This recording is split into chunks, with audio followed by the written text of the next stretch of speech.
All right. Oh, damn. Okay, here we go. Okay, let's turn this down a little bit. Sorry, I was just jamming out, trying to get my coffee going. All right. All right. I got my thing. It's time to go. Welcome back from 10 minutes ago. I'm Tommy Two Socks, and today we're watching some crazy stuff, man. This one's about the e-girls who are horrible, horrible people, man. Sit back, relax, watch. I'm just, having my morning coffee, enjoying it, man. This, I haven't seen it yet, okay? All right. Yeah, let's go. Bacon, good morning, Bacon. How are you doing? All right, man. Sick. Will you please go over there and push that button, dude? I'm so far away. Thank you, man. All right. Thank you. There we go. All right, so thanks to Turkey Tom who gave us permission to do this. Here we go. These are crazy e-girl TikTokers, all right? Didn't go right for them. Girls just want to have fun. However, some girls' idea of fun isn't very fun for anyone else. It's not uncommon for content creators or influencers to get exposed for thinking that the popularity of their online presence will let them get away with murder. What is uncommon is that some people take the murder part a bit more literally than the average Instagrammer with an inflated ego. For a select few, being arrested for petty crimes, scamming people, or being mean to a fast food clerk just doesn't cut it. They have to move far above and beyond those mild misdemeanors. Today, we'll be looking at some examples of how looks can be deceiving, and how even the most seemingly innocent individuals can be hiding a dark secret. If you just I've seen her a little before. beneath the Snapchat filter, these are the e-girl killers. Good morning. One of By the the more way. popular genres on TikTok is cosplaying. Many young fans of anime, video games, and other media have garnered significant recognition and followings from just dressing up as their favorite fictional characters. Such is the case of Marianne Oliver Snow, better known by the online monikers Snow the Salt Queen and Yandere Freak. As the second name suggests, Mary would often dress up as characters who were yandere, which, if you're not familiar with weeb vocabulary, means being overly attached, stalkerish, or otherwise obsessed with a potential significant other, to the point of engaging in psychopathic behavior in order to gain someone's love. This was the main premise of the game Yandere Simulator, for example, which was popular on gaming YouTube a while back. Mary's videos would go on to attract widespread attention, ultimately resulting in the garnering of over 1 million followers on the platform. One of the most popular personas Mary adopted was that of an anime villain named Junko Enoshima.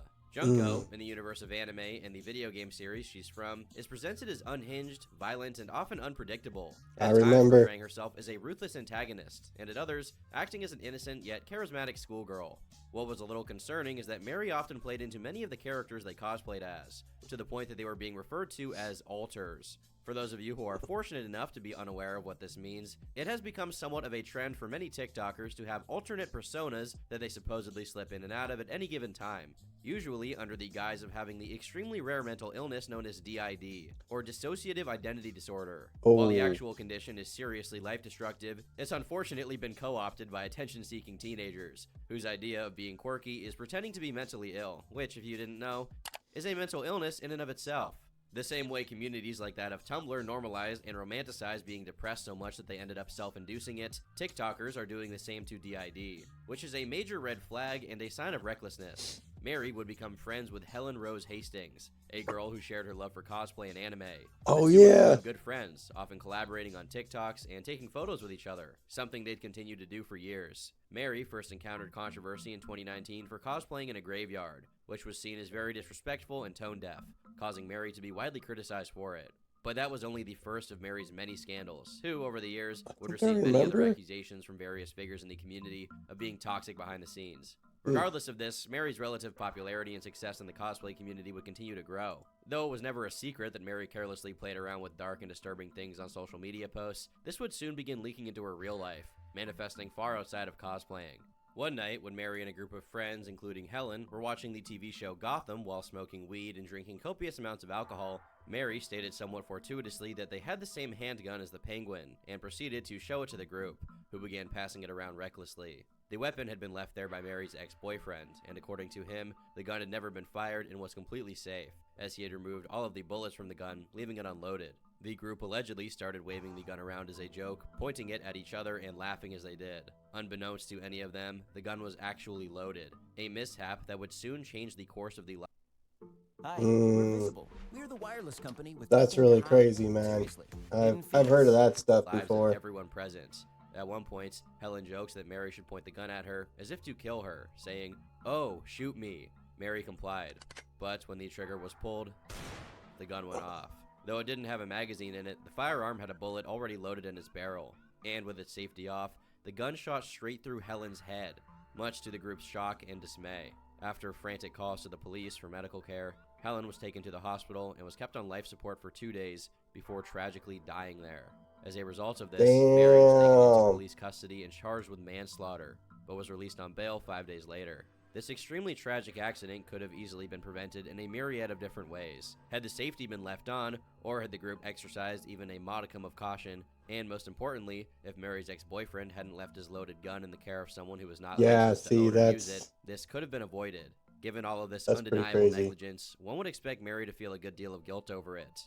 This is where the story becomes a bit confusing, however. After a brief 3-week-long hiatus from the usual social media posting, Mary would return as if nothing had happened, despite facing charges for having murdered someone.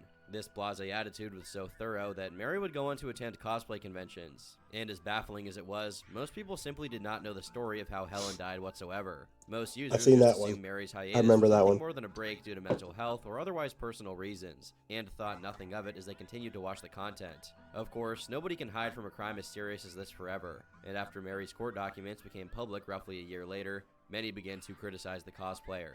The fact that Mary had carried on with the typical posts on TikTok seriously did not bode well, as it seemed like the ultimate display of a lack of empathy and regret over what had happened to Helen.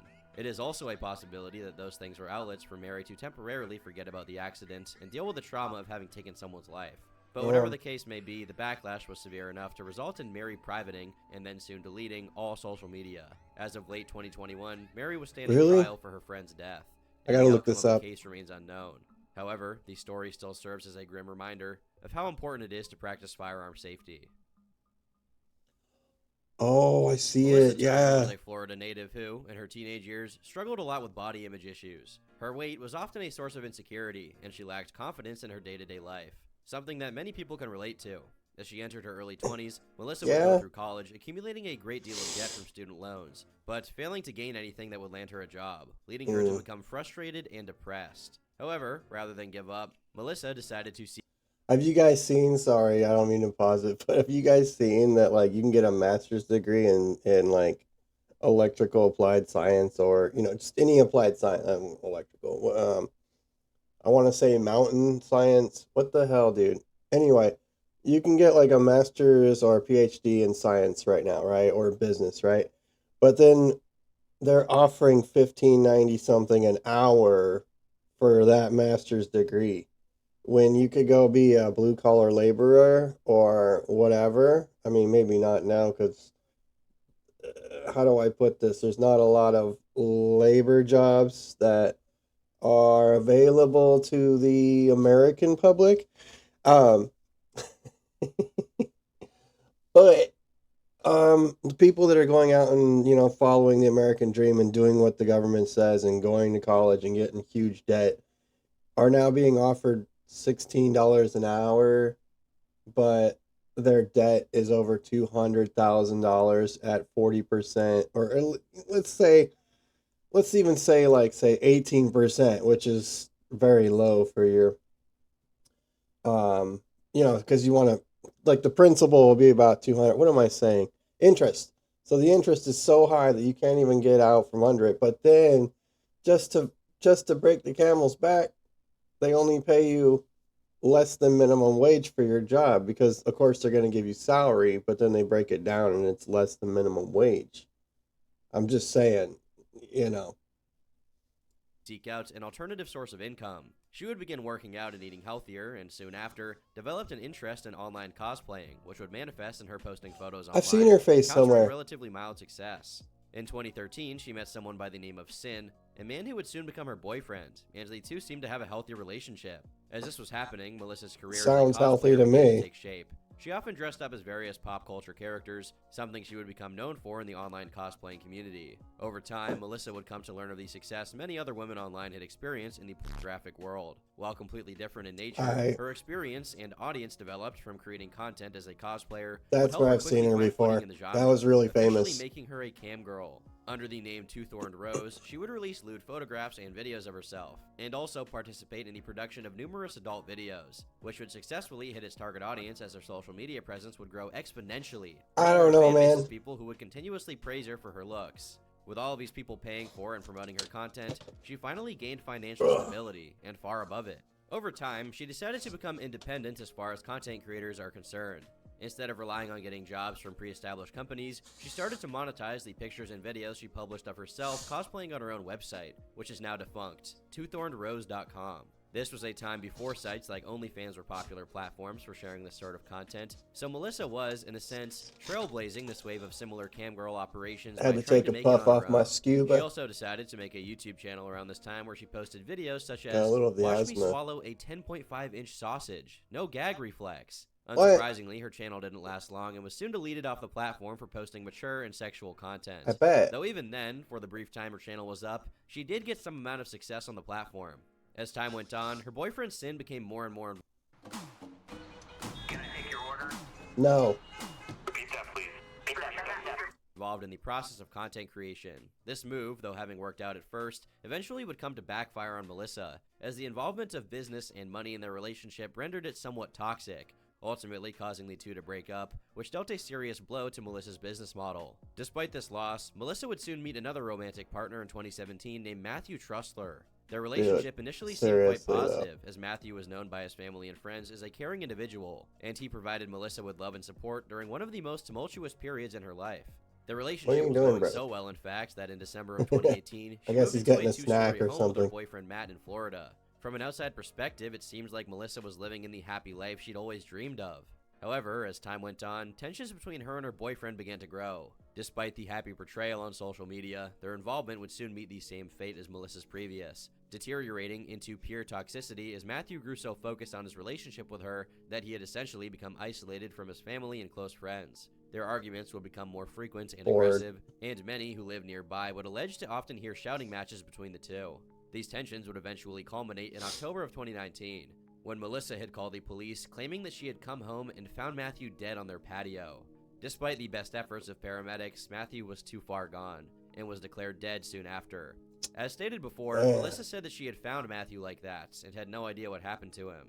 At first, her story seemed plausible. When Matthew was found, analysts determined that he'd already been dead for a long stretch of time, and in addition to this, it wouldn't make sense for Melissa to kill him. While the couple had arguments in the past, nobody would ever assume that it could have escalated to that level, and Melissa seemed genuinely distraught about the ordeal. However, I mean, man, first you're looking for love, and then now you're looking for life. You know, I don't know, man. Sometimes you can just, you bet big and you lose big, man, with these people. You know, is all I can say. You can tell when you meet them, but if you're looking for that type of thing, you're gonna get that type of thing. Just saying. after being brought in for questioning by police, Melissa changed her story. Her new story was that Matthew had come home extremely drunk, a fact that upset Melissa. She alleged that, after an argument between them got intense, Matthew attacked her, lunging at her with a kitchen knife with the intention to kill her. She claimed that she had grabbed the knife and killed Matthew in self-defense. Despite this new story seeming plausible on the surface, police grew suspicious as to why she didn't just tell them the truth from the beginning, and decided to investigate further. After searching, they discovered a camera that was being used by a neighbor, who was close by at the moment of Matt's death. While the police footage obtained from it did not show any visual evidence of the encounter, it did pick up most of the audio. The exchange that was recorded presented a much different story than what Melissa was saying. Based on the recordings, Melissa was actually the first one to scream at Matthew, and not the other way around. To make matters worse, she was repeatedly threatening him and saying she wanted him to die, accompanied by various loud noises. In addition to this, many of the injuries Matthew sustained were indicative of someone who was acting in self-defense. Melissa's wounds, on the other hand, were not nearly as severe in comparison. All of this, on top of the fact that she had waited for over 4 hours to call the police and report what had happened, and then pretending that she had no idea what had caused Matthew's death, was, beyond the shadow of a doubt, an indication of her guilt. And They she was always soon do taken that. into custody to await trial. Soon after the events took place, numerous outgoing phone calls Melissa had made from jail were recorded by authorities without her knowing. In some of these calls, she bragged about the thousands of dollars she had made off of her online career, and overall showed very little remorse for the killing of her boyfriend, which did not Look at go a that long way psycho. to give the jury a positive impression as far as her innocence went. Over the next few years, Melissa would go through a lengthy trial, in which she would claim that Matthew was abusive, Right, depressed, and was right. struggling with alcoholism, and that she was actually the victim, going on to say, "I loved him and I didn't want to do that to him. The last thing that he wanted, he always tried to hide his drinking, his mental health, and how depressed he was. He tried Yeah. to hide it from everyone. The Yeah. last thing that he would want was for the world to know any of it." Though her Right. story was corroborated by her mother, who claimed Melissa took the abuse in silence, there simply was no evidence. She's to not support even Melissa's pretty, though. claims. That's the In thing. 2022, she was officially sentenced by the court to 20 years in prison. It goes without saying that her career has been long over. With her website and most forms of social Are you guys getting this, man? Like, this chat. Wow, bro. I mean, you F around and find out, but the thing is that the way society is, they cater to a certain side now, and so they're led to believe that they're princesses and stuff like that. And whenever they're wrong, they just can't handle it. And therefore, usually their partner has to like give in and say sorry, and then so eventually it becomes a it just becomes a circle jerk. No, I'm just kidding. It just becomes yeah, thank you. Yeah, it just becomes a problem, and once you see the circle 2 times, shame on you, man. You know what I mean? Because I don't want to end up in a body bag. social media being deactivated or suspended, with this tragic incident putting a full stop on all of it, leaving Melissa with much more than student loans to worry about. I don't know. Some people Next. blame the legacy media as being responsible for the glorification of criminals and their path of destruction. If you buy into that train of thought, then social media magnified it to the umpteenth degree. With the rise of true crime communities, it's become easier than ever to find information on serial killers, and unfortunately, their respective sycophantic fandoms. One Google search of a name will yield thousands of results, including their motivations, history, and every other detail you can think of. While all of this easily accessible information has certainly led to more attention being directed to notice potential red flag behaviors and prevent similar crime sprees, it's also led to the unintended side effect of making the job of copycat killers easier. Anyone who sympathizes with a killer Yeah. War Thunder now. I don't want to play War Thunder, dude. People keep trying to get me to play War Thunder. is now Like, capable it's of not what knowing it looks exactly like, how bro. to reproduce their idol's MO step by step. Case in point, German 19-year-old Sarah M.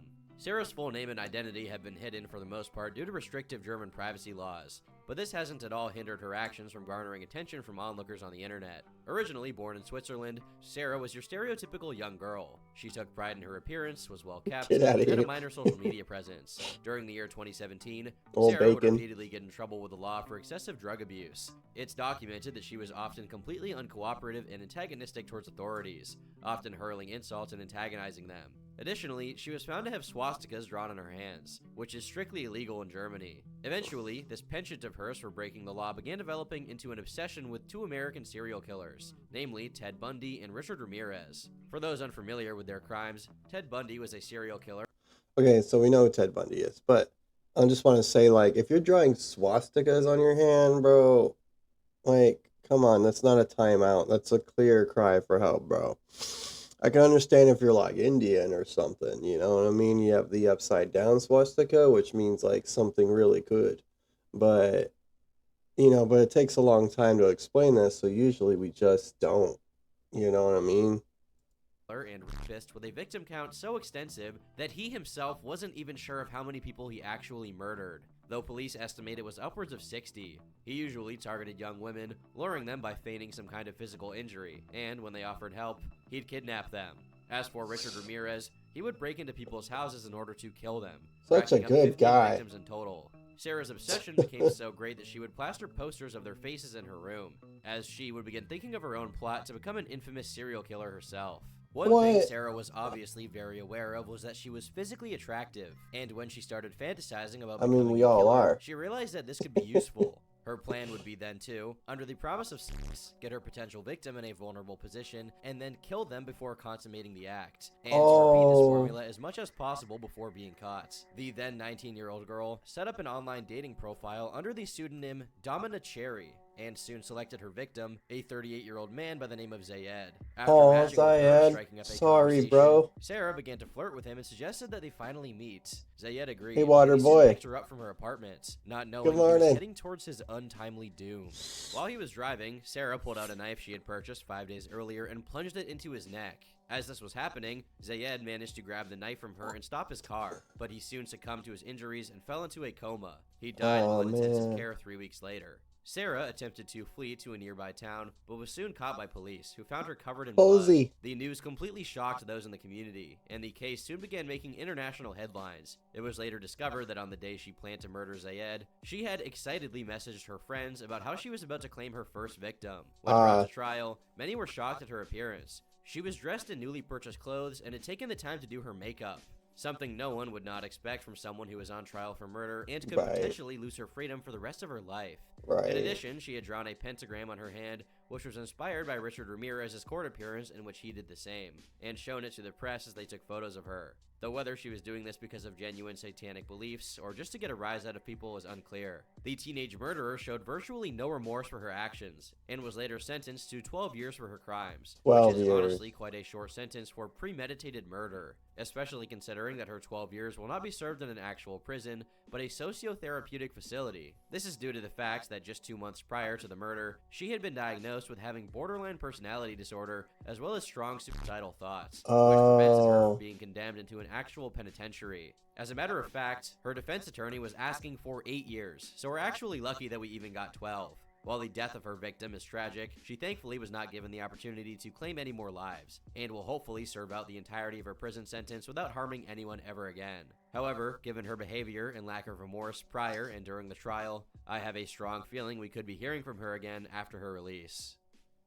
I mean, so that's the thing, man. If you're out looking for a girl, you know, like this, and you see something like this, like look at her face, bro. Does she look like something that's okay? And if you're gonna be a simp or whatever and not think, you're gonna run into this more than you think.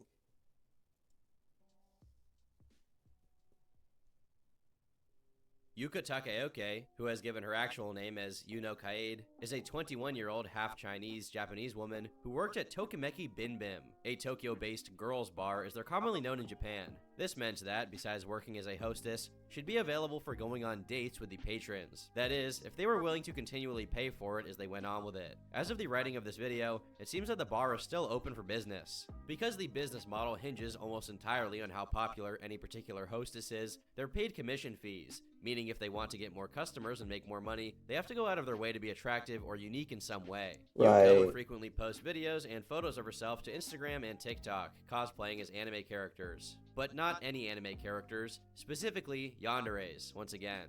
Her videos showed her dancing at her workplace, visibly drawing the attention of many of the clients in the establishment. Her popular social media posts received a lot of encouragement from her employers, not only because they worked insofar as growing her online presence, but it also promoted their business, which was always visible. So how many of you out there are looking to follow her right now? You see what I'm saying? Simps. That's what I'm saying. Don't be a simp, bro. Come on, man. Come on, bro. Her success was enough that, by age 21, she was already managing the place. This brings us to the next member. What's for dinner?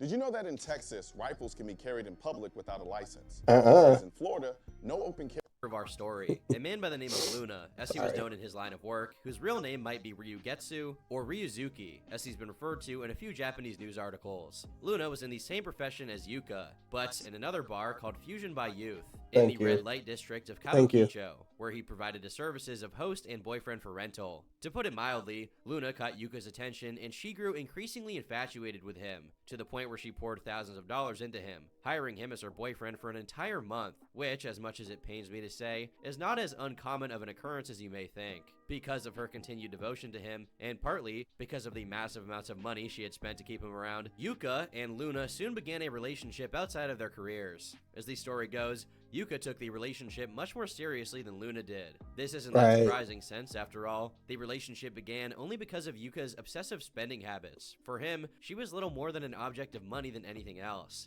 In addition, as one of the most successful hosts of the bar he worked at, Luna was often flirting and interacting with other women who paid him to do so, a fact that greatly bothered Yuka, despite her own job requiring her to do the same. She began to grow more and more jealous of Luna and his habits, as she felt she was entitled to his undivided attention, and felt he was growing cold and distant. On May 20th, 2019, Yuka began renting an apartment, and 3 days later, Luna offered to help her clean and organize it, but arrived 3 hours later than the promised time, without giving an explanation as to why. Luna's mysterious absence made Yuka very suspicious and paranoid. After he went to take a bath, she would give in to her curiosity and start looking through his phone. Much to her chagrin, her fears would come true as she would find images of him being intimate with another woman, something that was far beyond the typical purview of someone in his profession. This pushed her well over the brink and into a jealous frenzy, as the man whose attention she'd spent exceeding amounts of money to attain was cheating on her. Damn. She would go on to wait until he fell asleep in her apartment, and so he did, not knowing what Yuka had in mind. Suddenly, he would wake up to an intense pain in his abdomen. When examining it, he saw that a knife had been plunged into his stomach, and that it was Yuka who put it there, prompting him to sprint out of the apartment as fast as he could, and nothing but his boxers. Though Yuka did give chase, he successfully fought her off and made it to the lobby of the apartment building before collapsing in a pool of his own blood, pleading for her not to kill him. Yuka didn't call the police, but it didn't take long for other people on the premises to call and notify them that a man had just been stabbed at an apartment complex. Strangely enough, the town they were in, Shinjuku, already had a pretty grim history of suicides and murders, as it wasn't exactly the best area. Police officers would arrive only to find Yuka calmly using her phone and smoking a cigarette while covered in blood, failing to even deal a final blow to a bleeding out Luna. The photos taken were widely circulated online, with Yuka's calm demeanor and attractiveness contrasting with the incredibly violent and gory act. She made no effort to pretend she wasn't responsible for what had happened and was immediately taken into police custody, saying in her defense only the following words: "Since I loved him so much, I just couldn't help it. I thought I would kill him because I thought that was how I could be with him. I thought that expressions such as, 'I like you' and 'I would like to be with you' would become a reality if we both died. I did not want to go anywhere, so I sat down at the outside staircase. I did not call emergency services because I intended to kill myself after watching him die from the stabbing. It was the one thing I put in order in preparing for a new life with him. After I stabbed him, he said he liked me." An unintended consequence of this newfound infamy is that many have now flocked to Yuka's social media pages out of a morbid fascination with her. She was soon referred to by many as a real-life yandere, with many romanticizing her crime and creating fan art of her. There was even a GoFundMe page that managed to raise $3,800 to pay for her bail. Additionally, it seems that people online were thinking the person who reported the crime was the criminal, to which she replied, "You're not the Umi criminal. Don't stab me. Don't be silly. I reported it. If my friends get stabbed, you'll be the second person covered in blood." On the other hand, Luna was taken into medical care soon after the stabbing and, luckily, managed to survive the ordeal without any medical complications, which is quite the feat considering the doctors gave him a mere 20% chance of survival due to the injuries to his internal organs. Soon after recovering from his surgery, Luna would go to his Twitter account and make a few posts about what had happened to him, though they are no longer up. In them, he announced his survival and that he'd be returning to work, attaching an image of himself with friends. He would also post a picture of himself with the caption, "Phoenix Luna," his new moniker in celebration of his surviving his near-death experience. Regarding the incident itself, he would say, "Strangely, I felt no pain, but I was shocked and frightened. I thought I was dead. I lost consciousness when I got to the lobby. I don't remember the rest. I thought that I would die if I got stabbed anymore, and I wanted to call an ambulance. I knew she liked me, so I thought it would stop if I said that I liked her." In surprisingly good humor, he complains that, because most of the damage done by the stabbing was to his liver, he could no longer drink, to which his colleagues who were visiting him in the hospital would reply, "If you can't drink, we will on your behalf." Luna would add that he didn't hold a grudge against Yuka, saying, "I think there was a reason for her to stab me. It was also thanks to her that I was able to achieve the sales that I did in less than a year since I became a host." In the ensuing trial, Luna accepted the compensation of 5 million yen from Yuka, the equivalent of about $50,000 in the US. He admitted that it was wrong for him to have cheated on her and that the incident was partially his fault, asking for a more lenient sentence for the real-life yandere. Yuka was given a lighter sentence of about 3 years.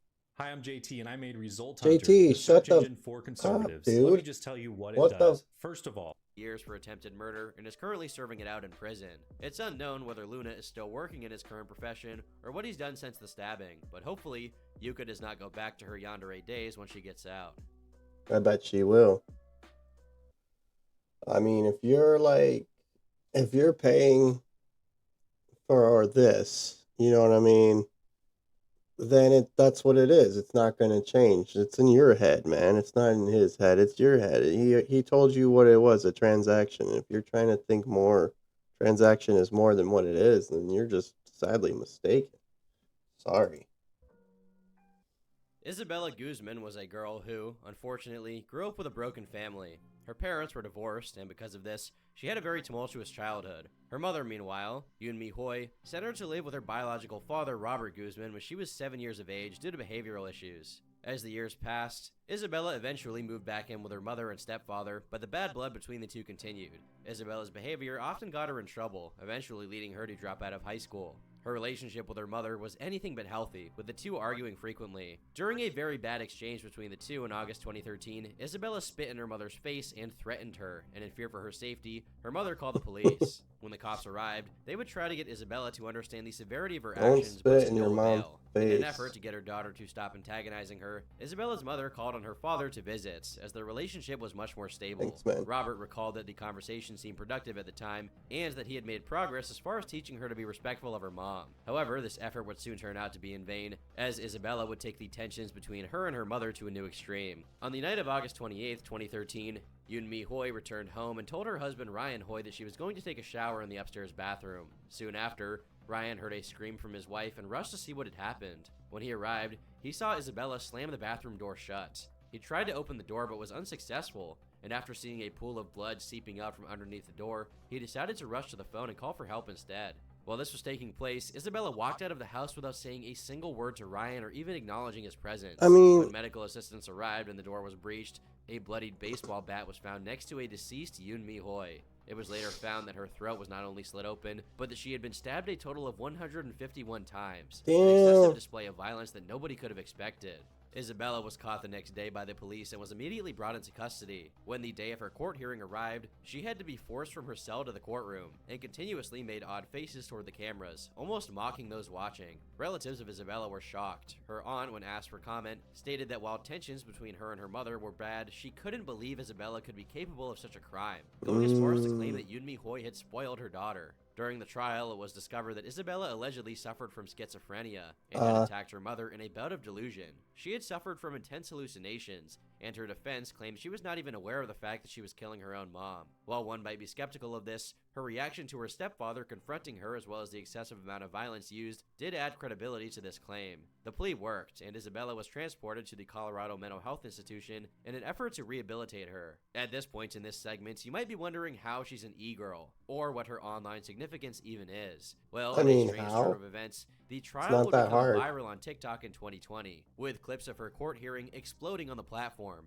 Initially, most of these TikToks were short summaries of her story from true crime and TikTok accounts. Later on, more comedic videos would be posted to the website, pointing out the juxtaposition of such an innocent-looking teenage girl being capable of committing such a heinous act. These strange faces she had made were the source of confusion for many, and her status as a viral meme resulted in renewed interest in her story. In 2020, Isabella publicly requested to be released. The stipulation of her sentence was that she had to stay in the hospital under supervision until she was no longer considered a threat to herself or others, and she argued that she had achieved that goal. In June of 2021, her request was finally granted, and she was permitted to leave the mental health institution while continuing regular therapy sessions. When Jesus. asked for comment, she simply stated that if she could take all of it back, she would. Hopefully, she never reoffends.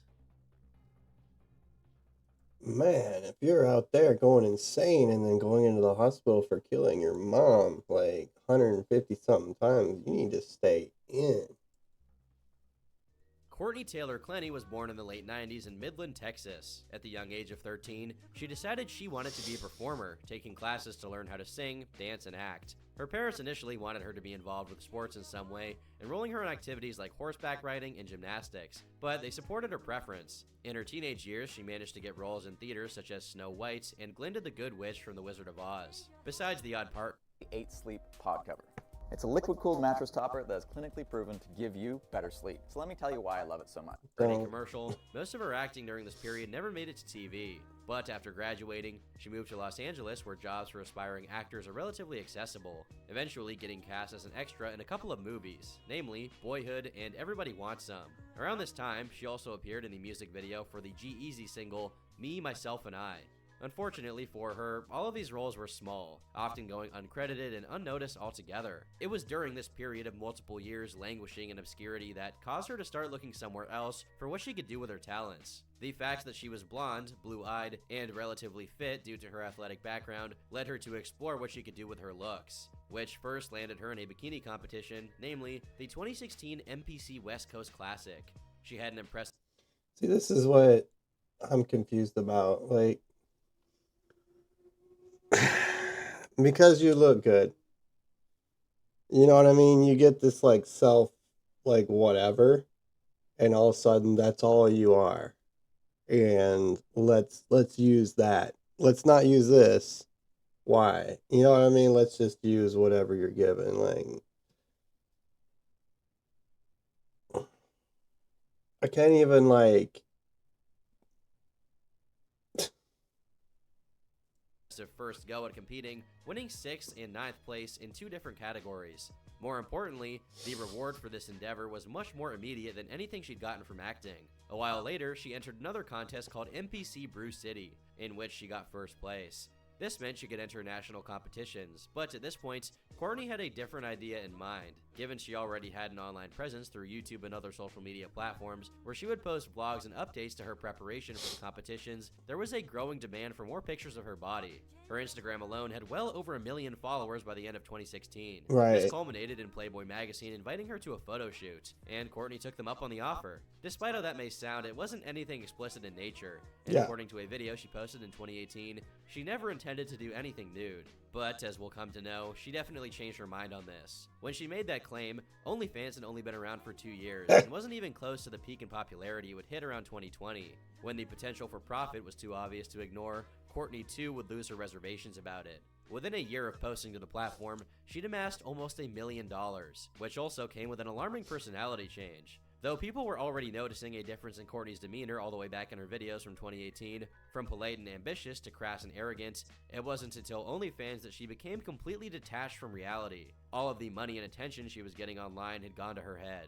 A year later, in 2021, Courtney took another step further in the realm of explicit content, producing straight-up adult videos. This skyrocketed her career, with her social media growing by the millions, along with her bank account. Now, she also had a boyfriend, Christian Toby Obumseli, a fellow Texan who got rich off of getting into Bitcoin early. Courtney always made sure to portray her relationship in a good light, but it would soon become clear that this couldn't be farther from the truth.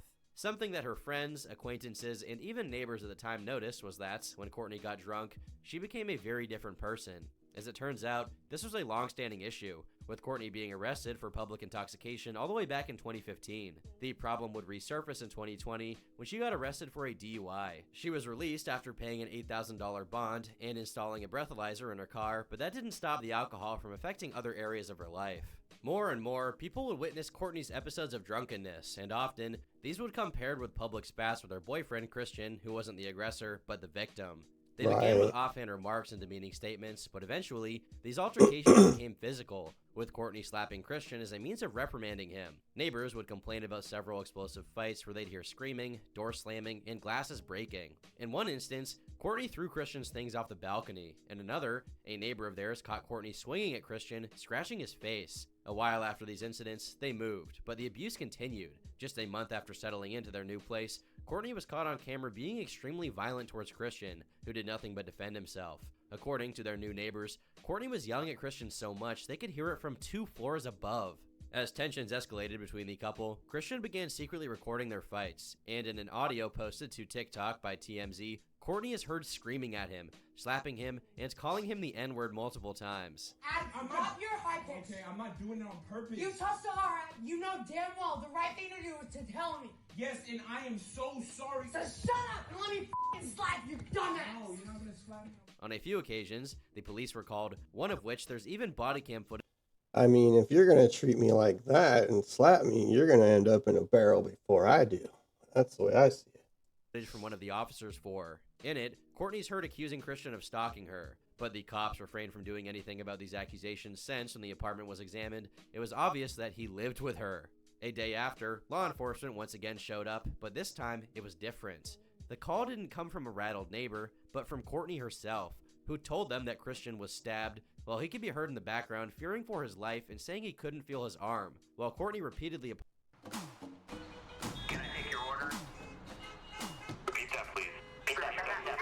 apologized. When the cops showed up, she was covered in blood and holding his body. Despite being rushed to the hospital, he passed away due to the knife wound in his chest. Courtney was arrested and brought in for questioning, which we also have a video of. In it, she's visibly desperate. Sorry. How many years do you think she got? 2? About the situation as she realizes the gravity of what she's done. In her despair, she gave multiple, inconsistent retellings of the incidents, and perhaps most importantly, without the presence of a lawyer in the room.